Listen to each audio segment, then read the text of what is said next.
everybody, this is Tony. And this is Paul, and we're coming at you from the Friends for Life podcast, where we discuss the ongoing lives and issues of people with developmental disabilities to spark positive change in the field. And we have a lot of fun doing it. All right, everybody, welcome back to the Friends for Life podcast. Thanks for tuning back in. If you can, help us out, go down below and hit that subscribe button. And if you didn't already get to see it, go back, check out our last episode where we were at the Fulton County Festival of the Trees. The trees! We got some cool stuff. We got some new signage in here. It was a great time. Yeah, it was But rough. Today, our special guest is Kylee. She's a family friend of the Stewarts, and she is, willingly come into the podcast, I guess, something like that. No. Something along those lines. She just got out the trunk because I wrapped her up. And Christmas package. She didn't have to twist my arm, so I mean, I came willingly, I think. Yeah. So yeah, welcome to our Christmas themed studio now that we're in this holiday season. And interesting fact, you just told us you're a Christmas baby. I am. And that's either a good or a bad thing for some people. How does that work out for you as a child? When I was young, I didn't like it. Yeah. Now I love it. So Yeah. it's just that you don't have your own day. Exactly. But, you know. Did you get twice the presents though? Oh, my mom did a good job. Nice. She always did my birthday party the weekend after Thanksgiving when I was young. So it split it up. And every Christmas day, I always had birthday wrapping paper. I think she was worried about it. Yeah. Well, because I'm sure it got better as you got older, though. Yeah. Because honestly, people start forgetting your birthday the older that you totally. get. And so once you hit that, you can't forget it now. Yeah. I'm there. I'm Oh, yeah. stuck with you. Everybody wants to sing to me on Christmas. I'm like, no. Just sing Jingle Bells, damn it. Yes. That sounds perfect. Is it like a happy Christmas to Well, my Uncle you? Jerry plays Santa. Oh. Nice. And so he always would call me up. And I'm like, but can't complain. But the reason we brought you in here is you are a parent of a child with autism. So, Yep. What is that like? Because we've had a few parents in here, but they've also kind of worked in the disabilities field. Yeah. So they have a completely different perspective as someone who's outside of the field. So, Totally. let us have it. Well, my son's name is Xander. Actually, John Alexander. We call him Xander. Right around 2 is when, and maybe there was other signs before 2, but he was my first. So You don't know. I didn't even realize. And we had just moved in the house we're in now. And actually, it was November 5 years ago. And I just had my other son, who was like 3 months old. We just moved in a new house. And he really had no speech. So that was the big worry, and my sister is a school psychologist. So talking to her, 2.5 was our line. Like, okay, if he doesn't start having more words by then, we'll start doing something or reaching out to somebody. And actually went into my doctor's office and saw a different doctor because he was sick. And I saw that doctor 2 times in a row in a week because he was having some hives. And he just blatantly said to me, pretty much he thought he was on the spectrum and didn't totally word it all right, but got me going in the right direction. Got you. Because he was, we started out at Rehab Dynamics doing speech and OT. I didn't see a whole lot of, a whole lot changing then, but then he turned 3. And at 3, we then went to the school, Svaney schools, and he started preschool. And still no speech, really. I mean, he was getting little words here and there, but not much.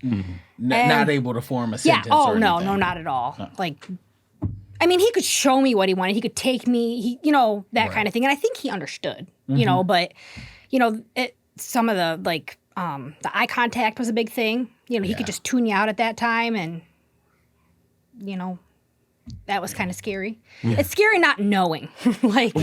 At that time. And still, that's your first child. Yeah. Oh, yeah. Like, and then you got this baby next to you. Yeah. And it's like, I got this little one here. And then, I was at a bad point at that time. And I'm pregnant now, so my hormones are crazy. But it was scary. I didn't feel no, I had many people there for me, but I didn't feel like I did. Because I just didn't want to talk to nobody about it because who can you talk to? Like, You know, who it's really not normal. understands? Like, not that that's not normal, but what every other child at that age is doing, my son wasn't doing. Right. And it was like, and then you didn't know if he was or when he was going to do it. And that was really hard. But, like a couple weeks into him being in preschool, they had this parents' night. It was around Thanksgiving, I think. And everybody went in. And this preschool my son Deacon's in now is awesome. It's half neurotypical kids, half kids with many different disabilities, ranging from, I'm sure, probably everything almost. And going to that was eye-opening because he just wasn't really a part of it. Thank you. He wasn't really part of it. Like, he was just going and doing other things. And I, like, left there in tears because I never saw him in, like, around other kids, and that's, I think, what his most difficult thing is for him, which I think he's getting so much better at. But right around 4, he started, like, talking and words. And that was, like, I bet it was the best thing in the world. Oh, my God. Like, I remember it snowing, and he, like, walked out, and he said, it's snowing. And I remember I posted on Facebook that day, like, it was, I'm sure some people didn't think it was a big deal, but that was a big deal. Right. It was such a big deal. Like, it was wonderful. And he honestly, since then till now, is, like, only improved. And he's in first grade at Hillview Elementary, and they are so awesome. I think he could have a totally different perspective of school and people and everything. That, and that's the biggest thing that we talk about here. Is we need to look at every aspect. Yeah. I hate it when people cannot come together as teams. Yeah. And that's what we need at the time of despair, And I'm not saying that your son was a dispiriting act, but you didn't know what to do. Totally. And no Totally. one, I'm sure, like, we get the runaround a lot in the healthcare field. Yeah. If one, it's just like if you call an automated service. You know, if one doesn't know, they're pushing you to the next. Yeah. And then if they don't know, they're pushing you to the next. Yeah. And before you know it, you're right back to where you started. Oh, totally. And it's a scary aspect. And parents don't have a ventilation system. We don't know what to do or how to do it. Oh, man. No, there was a speech therapist at Rehab Dynamics, and her name is Marianne. I don't remember her last name, but she's the one who even directed me to go to the school when he turned 3. And if she wouldn't have done that, I wouldn't have known to do that. Just even that help. And actually, through the Apraxia Foundation, we had gotten him a, what I want to call it. They paid for his, to be in part of their, maybe like a waiver program. Yeah. They support it. We still support it. We support it to this day now because him being part of that even, I think, was just good for him, just any kind of, I think even him having a little brother, like if he was an only child, I wonder if he would be less social because I think his peers are his hardest, like he loves babies, he loves older people, I think it's harder for him to relate to people that's the people that are his age. Yeah. So what is he doing these days? Like, how are you guys continuing the educational process and the... He has an intervention specialist who is amazing. He has a speech therapist. I think he has an OT. They all work with him at school. He is in a regular classroom and actually doing really, really well. But starting the school year transitions are really hard for him. Yeah. Change is extremely hard for him. So the first few days, I had to go with him for 15 minutes and I would leave with him almost screaming and crying. But then once he got in the routine, got a lot better. I think then he got into his classroom a little more and he's in there and academically he has no problems.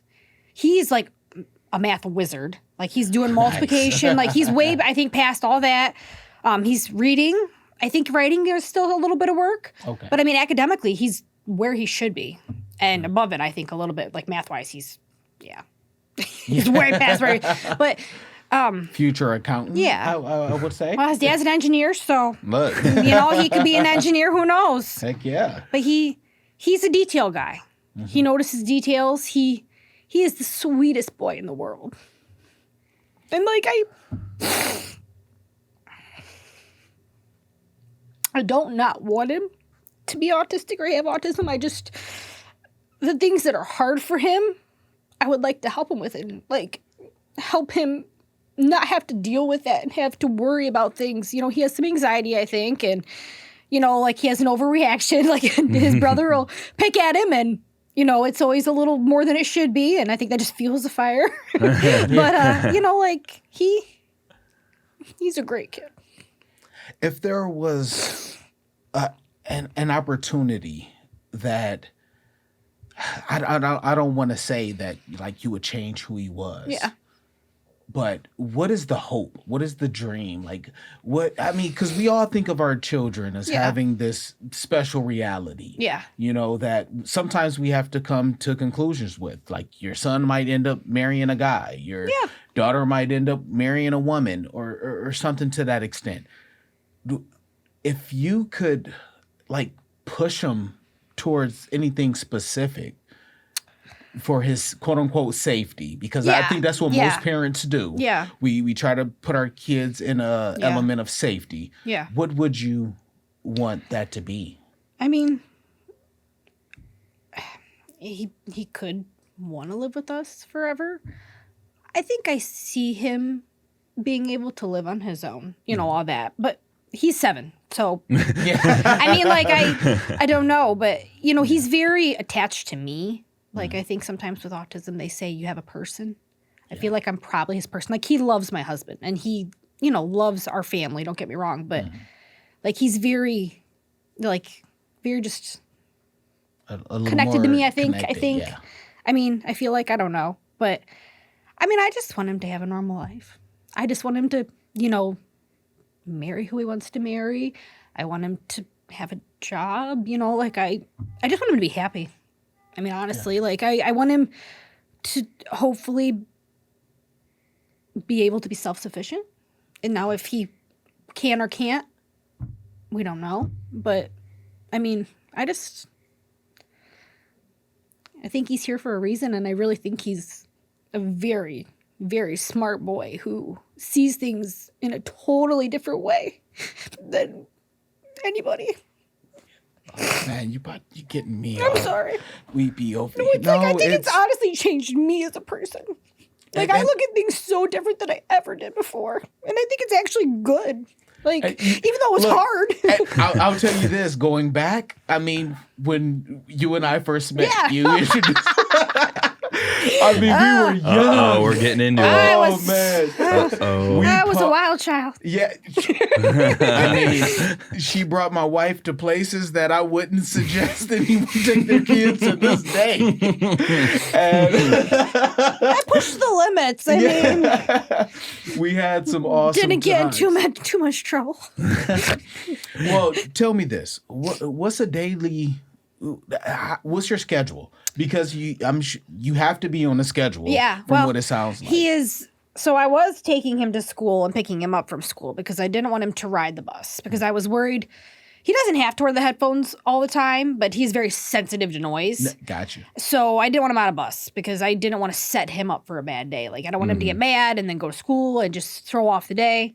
But he actually has started riding a bus with Deacon. So my son Deacon has an IEP for speech. Okay. So this year he rides a bus to preschool. And that bus actually picks up only 3 other kids and stops at Hillview, which is Xander's school, drops these kids off, and then they take him to Whiteford. And I thought these kids got picked up and they went to Whiteford. Well, they actually drop them off because they're both on Whiteford Road, so they're really close. And so Xander's principal and intervention specialist were like, they were talking, and they said Deacon was on the bus, and they came to me, they're like, would you want him to try riding? And with it only being just minimal people, plus has an aide. So he's been riding the bus for like 2 weeks, and that has been new. Yeah. And he doesn't do good with new things, but like we're getting a new wallet. So that's our new thing. Like, he didn't want to ride the bus this week. He wanted me to start taking him again. And that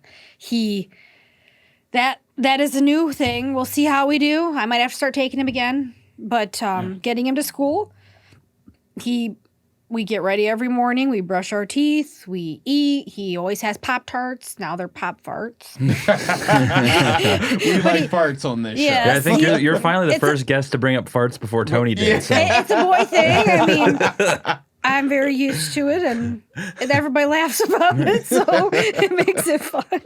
But we get him off to school, and I always pick him up, and he always comes out with a big hug and loves to see me, and we go home, and he's been reading more, so we're reading, and we're always either getting our bath, going to bed. He's a very picky eater, so he doesn't usually eat our dinner, but he is a good-sized guy, so it's not hurting him at all. He's very textural, so it's got to be dry food, and we're getting him to try things more. I mean, he definitely eats more than like 4 things. Some people I know are very picky, and he's not like that. Yeah, that's good. But so he has his certain things like he wants and he doesn't want, and he'll tell you. He's very vocal. Oh, and his new thing is he used to love Toy Story, like obsessed with Toy Story. You know? Yes, it's a good movie. I mean, I remember it. They got a new Buzz movie coming out. They do? It's called Lightyear. I think he knows it. Oh, And it looks really, really weird. Yeah. Yeah, it does. But it's supposed to be like the actual Buzz Lightyear. Like, how do you have an actual so character? is everybody else going to be in it though? No. Oh. It's not. It's all about the character that Buzz Lightyear was created on. Interesting. Yes. That's what I thought. Mind screw right Interesting. there. Hot stuff, Disney. Xander was Buzz for Halloween. He was Woody last year. He was Forky the year before. Yeah. But now his new thing is Dr. Seuss. Oh, nice. Obsessed with Dr. Seuss. Like, and that's one thing with him. Like, when he likes something, he full on loves it. And so now we're all about Dr. Seuss books. He wants to be like Cat in the Hat next year for Halloween, he said already, and he probably will want to do that. I even got him like a Dr. Seuss book off of Amazon that's about Dr. Seuss. It's like a cartoon. He knows he was born in 1904. I think he died in 1989. Like, and he knows numbers. Oh, like, okay. He knows everybody's year they're born. We went to the UT football game, the homecoming game, and I've been there in a while. But where we were sitting across from us was all the MAC championships. He memorized every one. Wow. So he had me text it to my husband because he wanted to go home and write it down. And he didn't even have to go to my husband's phone. Like he can tell you every single one, like 1969, 1970, 84, 2007. Like he literally, he has a photographic memory. Like when I used amazing. to work back in the day, I used to work at the Metro Parks for a while, like doing summer stuff. And we had these camps where like just any kids can come. And there was one kid, and it's like you're explaining the same thing. He would come and he had a thing for memorizing license plate. Oh yeah. Expiration tags. And he walked up to some of the people and he said, your car's expiration or tag is expired. And they're like, what? He's like, yeah, is that your car? Because he like saw him get out of it. Oh yeah. And it's so interesting how like everybody's brain works different, obviously. Totally. But it's, and we went to school with kids with autism. We probably didn't even really know it. Oh, totally. Because I remember going to school with kids like that. They could just remember everything. And I'm like, I can't even remember math. No way. Oh yeah. Don't even get me started on math. That's why I would do this. But yeah, it's very interesting. The only thing I can remember was TV shows. Like I could tell you every Mortal Kombat code or, every. It's gotta be what you like. Yeah. You got to fill into it, but that's a whole different level. Yeah. So, I mean, is there any stuff that you've noticed that, down the road, do you think he would like really excel at? Like maybe you said like an engineer or stuff like that, because I know myself personally, I'm like very into outdoor stuff. I talk about it's like, and I can understand having that like one passion that you're just like super into, and that's I feel like I'm an adult and I finally figured out maybe kind of what I wanted to do like recently. So is there things that he's like kind of like focusing on more that you could be like, oh yeah, he's gonna really be into this? We've tried a few things like soccer, t-ball. Nope. It didn't go well. Same. The soccer was bad. Soccer was really bad. Like because he did good at the practice. Then the first game, he didn't understand why everybody went to the one ball. Because at practice, everybody had their own ball. You know, he's definitely like, what you showed me, that's what it is. He's so literal. Wow. That's mind-blowing. Yeah, he was pissed. Like, he was off the field, like, mad. Like, really? I mean, that is, I'm telling you, every doctorate out there will not put that in some damn literature. Because that is something so small. That game was, like, bad. I left there and I cried the whole way home. Because, Deacon was playing too, so he was doing better, but then he was worried about his brother and also kind of following his brother. I mean, because he's 2 years younger. So, but we tried T-ball. He did okay for a minute, and then the games are a pace setter, and it's a lot of people, and we ended up not finishing because, again, I think it was overwhelming with the people. I think it was overstimulation, too much people. He doesn't like the attention on him. I signed him back up for T-ball this last year because there was a kid we knew on the team.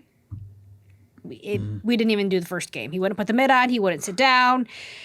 He wouldn't even try. Like, because they said you could sit and just, be part of the team. Nope. But I will say he loves Legos. He loves building. They have a STEM center through Sylvania. So I'm hoping to get him into that. They're talking about doing more with the schools with that. And I feel like it's a grade or two past him. But I think he would do really great at that. We tried gymnastics like 3 or 4 years ago. I feel like maybe we could try that again because it's more individual. And I think he would do better not a team. Well, it's like it's team play, but it's individual play. Yeah. And it's still something that he could revert back to in personal situations. Yeah. Like you can be at home stretching all the time, working on a routine. Yep. Along with like things like martial arts and, I'm sure, have you introduced music to him? Oh, he loves music. Oh, yeah, he dances. He's a good dancer. Nice. And he's got a good memory, so he knows like songs pretty well. Have you introduced him playing at all? Or not really. Well, we have a piano, but it's old. I mean, it's nothing special, but they'll get on it and play it a little bit. He likes music. That could be something he could possibly do. We could get into that. That's a good idea. That's like because his brother, like we've had him in a lot of sports and he's more into that. And I'm trying to think of more stuff to get him into that I think he would like. So that's definitely something that is worth trying. I know like they do music class at school. I think he's been doing well in it. For a minute, it was getting him in there again. Yeah. But yeah, it's definitely if he is around others and his peers, I think he likes it his way. Right. Yeah. I think he does interact. I think more comfortable, especially with his class. Like they, I was helping set up for this Halloween hoopla thing, but it was inside. And 2 of the women told me that at lunch, because when he started this year, he wanted to sit in the exact same spot he did in kindergarten. That's, like he was making first grade kindergarten. They're like, no, this is different. You got a new teacher. So it's all new. But so they were having him then invite people to sit with him, and they were working towards getting him to sit with the other first graders, and I still think he's been kind of sitting his own spot. But they say now that he's like a king on his throne in his castle, they were telling me. Because he's like, okay, who wants to sit with me? And they're all like, me. So, that makes me happy as heck because, I worry about him and how other kids will see him. Yeah. And, I think at this age, everybody's told me, too, that they're very accepting. But in a couple years, and I feel like, he is in the class, so maybe they don't notice certain things. Like, well, it's one of those. That's things, what I'm. It's one of those things I say in reality. I was not the. I'm not going to act. I wasn't the jock. Yeah. Growing up, I wasn't the smartest kid. I wasn't the dirtiest kid. Like I met this medium, which I lived comfortably in. Exactly. I'm happy with my medium. Yeah. But. There's always those situations that when you get older, high school comes around, pheromones and hormones start up, that you feel a little nervous. And, what I've always thought about was, honestly, I've seen people with developmental differences punch holes in walls. I'm sure they can do the same thing to your face. So, be careful on who you piss off and how you piss them off. Yes. Be a good person genuinely, and you might not have to deal with that. He, like, behaviorally, really, no huge issues at all. Like, but he's strong. Like, I know that I've heard that about a lot of autistic, just in general. And he is. Like, he's a regular size, don't get me wrong. And he's actually, I think, a little taller. He's also one of the oldest boys, but he's, he's strong. I've actually heard a little science on that too. What is it? Because since the mind works differently, if you are upset or something and it doesn't click the same way, you don't have the consciousness to pull back. Okay. So you're going to put your all in. You can't restrain. Yeah, you don't care what happens to this fist. Oh, totally. Some of us, we will typically think like, I don't want to put too much into this. Yeah. I'm mad. But if you get somebody to the point that they snap out, bow, that's how a brick gets a dent. Him and his brother, my deacon is a little smaller. Well, he's younger, but he's a little smaller in general. And I think his personality will make that not even freaking matter. Right. Because I think he's got a little bit of that little wild side to him where that'll take over. But Deacon pushes him and instigates. And I try to separate, but usually it's Deacon getting hurt. And I tell him, like, I talk to Xander, and of course I try to, ignore your brother. And Deacon said this. And I'm like, well, what Deacon says doesn't go. Because he's very literal. Like, it's a literal thing. And, like, they'll play this game where Deacon tells him to pause, and he was always pausing. And I'm like, you don't have to pause just because Deacon told you to pause. And Deacon, of course, loves it. Like, do this, do that. Right. And I can only imagine what Deacon's going to tell him to do in 10 years. 10 years, right? That's boy. where Deacon said this. Well, Deacon didn't tell you to jump off a bridge, did he? No. Just because Deacon said it. No, that's next week, Mom. Exactly. Yes, it's going to be interesting. Yeah, I could definitely bet. But, a lot of the time, when people think of disabilities in general and stuff like that, it's never something that is in the limelight of people's lives until it affects them, Totally. And it's like until I worked here, it was never, something that was on my radar. Yeah. And it's strange because my grandma worked at, a lot of industries forever since I was a child. My wife has been working in this field for as long as Tony, and it's just kind of, interesting. So how do you think your perspective changed, like once you had your son and you found all this out? How did your immensely. Immensely. Like, I notice now, like, some things, especially when he was younger, I always thought I was a little, whoever he is who he is. I don't care. But I was a little nervous taking him around people because I didn't know how they would react or if people would notice. And honestly, I think I notice things way more than anybody else notices things. Right. And I think that now I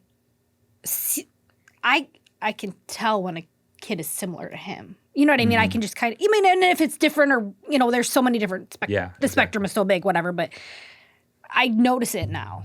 And I am much more understanding of it. And I feel like sometimes people, like with this kind of disability or something similar, you don't see it. You can't say, oh, that limp, their legs hurt, or you know what I mean? Like something like that where, so sometimes I think people might think like, cause he can be loud, depending. That's a vocal thing, or if he's giving me a hard time, oh, he's being bad. No, he's not being bad. Like this is, I don't think unless and it's. Being bad is almost the quote unquote deliberate motion. It's not like they want to do that. Yeah. It's not, it's more an internal thing. Like, and it's a reaction. Yeah. Yes. It's a reaction to it's what they see, but it's not what it is. And it's all about the redirection, because he can obsess over things and he'll get stuck on things. And I think that actually for him, now that he's getting a little older, it's getting better. Like when he was younger, it was a lot harder. Like he literally would do the same thing a lot. The brain was so new. new. Yeah. But now I think, it's changed. I guess changed. But I also think he's in preschool for 3 years. And now kindergarten, first grade, and his birthday's in August. So luckily he got to go when he was 6 because of the way that worked. And I think that year was great for him. Like he needed that year, and I'm thankful. But I think people just need to be a little more understanding. You know, when I see people now that are, well, who you work with, probably a little more the older group, I know to step back. You know what I'm saying? Like, some people are just so quick to do things. Quick to judge. Yeah, the quick to judge or scenario. push them along or hurry them up or give them a bad look. I'm like, you have no idea, like, Right. what it is for somebody. Like, well, I mean, in general in life too, but you know what I'm saying? Like, I've noticed, you know, like a person helping somebody at a grocery store. And I think, well, yeah, it's probably them coaching them along or showing them how to do that because they don't know how to do that. And sometimes, you know, I think Xander's great academically, but there's certain things I think he's still way behind. You know, we're not tying Certain our life shoes. skills and Yes, stuff, we're not right. tying our shoes just yet. It's hard for him to put his socks on. I hope he never sees this until, you know, like, but you know, my deacon can put his, but I know that's minimal stuff, which we'll totally, you know, I'm sure get, but I think those are things that people think kids should just do. Well, it goes back to the reality of what has evolved in human nature. Yeah. And that's comparing. Yes. You know, Oh my God, yeah. your kid should run as Yes. fast as mine, Yep. or if not, I'm a failure. Or Exactly. you know, Yes. my kid should dress as well as yours. If not, I'm a failure. And there's a lot of stigma behind, and Yeah. that's what this has always been about. To break away from the stigma of things, and let's bring the reality to what is happening. Like, I know you love your children, but Yeah. you are a full-time caregiver. You have to be burnt out. Like like You know, he's actually easier at home than, like, Deacon gives me a harder time because it's just a, you know, age, personality. I think it's harder for him at school than it is at home. He's actually like, well, like I said, I think I'm kind of his person, so I'm his comfort. And I think home is his comfort in general. You know, you come into our house, he'll talk to you. Now, will he talk to you when he goes out? It depends. You know what I'm saying? But, like, I don't think I'm too burned out, honestly, but I think it's a different scenario than what somebody else would go through. You know, like for me and him, I think he's so comfortable where he's at, but will he ever want to leave where he's at? I don't know. But you know what? I don't care. yeah. You know, like, I mean, you know, he can have the basement someday if that's the case. But I mean, I hope that he'll want to do his own thing too. But if he don't, whatever. It is what it. Oh my Yeah. goodness, I can't say anything else to that. Like I think you're marching, and with a big flag for mothers who are doing what you're doing, and you know, professionally, I do this. Yeah. I do this profession. Oh, totally. And what you guys do is amazing. Oh, well, Like, even more now than ever. Because I never understood it as much. I mean, not to say I cared, you know what I'm saying? But, like, but at the end live of the that day, life. I still get a check for it. yeah. You know? Yeah. No matter how, like, anyone who goes back in my history knows that I do this out of my heart. Oh, of course. Because of from family and Yeah. everything else. Those are big influences. But It takes a I don't- special person to do that. but Totally. I don't know, man. I'm off kilter right now well, because if you think about when you knew me to now that you know me, it's you know what though? This is I had my fun. I did my thing. Like, this is why I'm meant to be here. I feel like I really do. Well, and there's a lot of ways that you can look at, you know, a disability because I think the name sucks. I mean, the disability Yeah. just sounds bad. that's why we try to throw developmental difference out yes. there. Yeah. Like, Yes. Well, that's important because, you know, since I'm the media guy here, I'm always looking up stuff online and Oh, God, trying to do yeah. research for our shows and stuff. And I mean, there are so many more opportunities today, especially for people with autism Oh, than there yeah. ever have been because, like you said, with his academic skills Yeah. and his math skills, Yep. the average person like me cannot just do math. I could not do math. at all. I'm so bad at math. Like I use a calculator to like go to the grocery store. Like I'm that bad at math. But like those people that are very skilled and very able to like latch onto a problem and just figure it out. Oh yeah. Like in an obsessive point. Those are the people that are making big change in the world. So yes, they might get made fun of as kids and it might be hard through high school. But when it comes to like actual change in the scope of the planet, like these are the people that are making huge strides. I mean, I believe Elon Musk said he has autism. He's one of the richest men in the world. Yeah. Like, I saw that. Yes. Like it's very like, so it can feel like sometimes like, oh, this, you know, this is something different. And I wish everything could be quote unquote normal, but in the end, it's like a gift. Like, you know, not many people can focus on stuff. Oh, totally. A lot of people are just go with the wind and whatever. And, you know, not a lot of people find a dedication or a calling. So like, you know, when it's all new and different and you're in this probably shock state to begin with, like what do I do and how do I do this? I mean, that can really be a gift to the world because oh man, my mind is like, well, it's true because I mean, if everybody thinks the same, where do we go? What do we do? What do we get? Nothing. We get more of the same. You know, people that think differently. They're innovative and they change the world. And I mean, it's easy to say because I don't have a child with autism or something, but from my perspective on the outside, completely out of this world, it's good. It's just good for humanity. It's good for everything. And Tony and I live in this equalizer. Yeah, like Tony and I live in this. So we're talking to people who work in the field, and to be honest, sometimes it just feels like we're just saying the same thing over and over and over again. So it's very refreshing to talk to someone like you who's not involved with the day in and day out rigmarole and the whining behind the scenes and the problems of the internal struggles of the field. So, you know,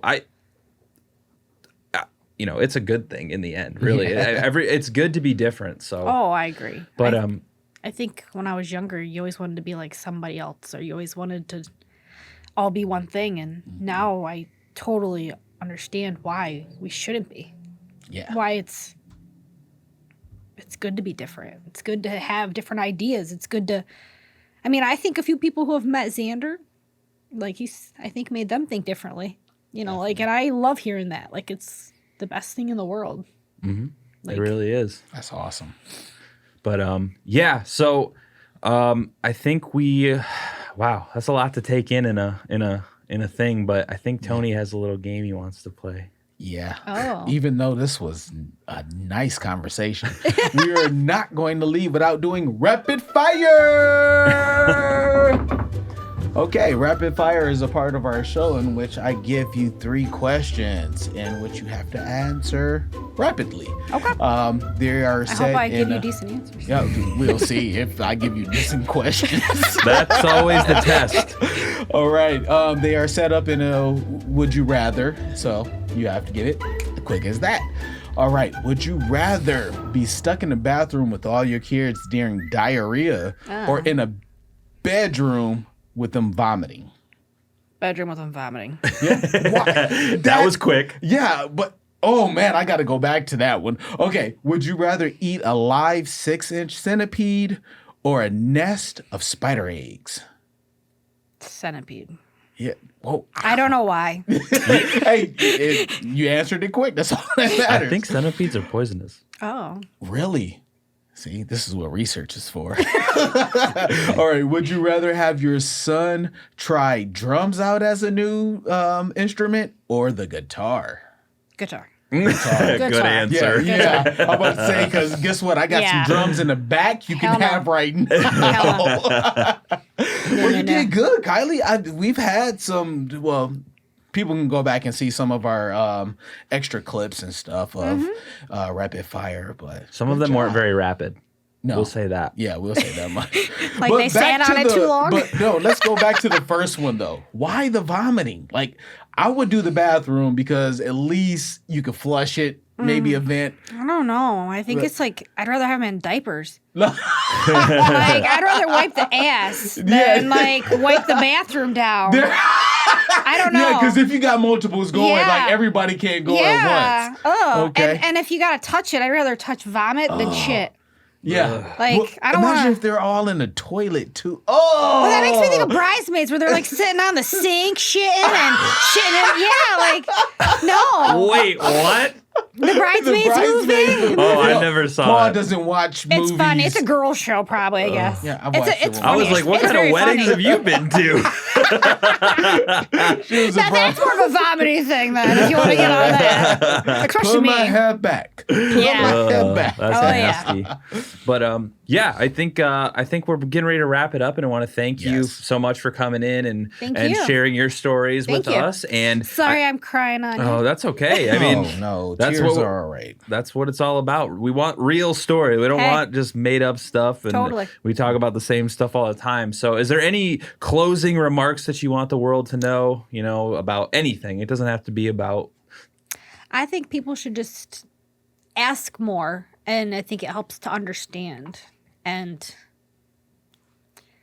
I also think, sometimes with this community, there's certain words, like autism, autistic, and high functioning and low functioning, and just yeah. the spectrum is so big. And give people a break, because it's hard to know the right words to say or call it. Everybody's getting so offended with things. And I think when somebody is trying to learn as well, people go at others, and, that's how we learn. You don't learn unless you ask. And I think, you can learn something special from somebody that you don't even know. Perfect. Beautiful. That was a beautiful way to put it. Yep. All right, everybody. Well, thanks for watching this one. We'll see you next time.